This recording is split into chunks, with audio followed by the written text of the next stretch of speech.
এটা বেডি, এটা হচ্ছে মেয়ে, ছেলে। ঠিক আছে, এই যে দেখেন, আমি আপনাদেরকে দেখাচ্ছি আমার ঘুঘু পাখি এখন 3টা ডিম নিয়ে বসে আছে। দেখি সরো,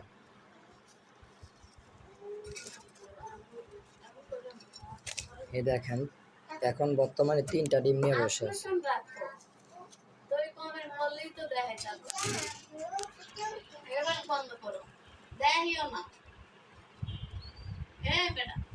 এই দেখেন 3টা ডিম নিয়ে বসে আছে, আলহামদুলিল্লাহ। এটা হচ্ছে ছেলে ঘুঘু পাখি, এটা হচ্ছে মেয়ে ঘুঘু পাখি। ভয় পেও না, যাও বসো। এ হচ্ছে আমাদের ঘুঘু পাখির অবস্থা, আলহামদুলিল্লাহ। অবশ্যই সামনে নেক্সটে বাচ্চা ফুটলে আপনাদেরকে অবশ্যই জানাবো। সবাই ভালো থাকবেন, শুভরাত্রি, আল্লাহ হাফেজ।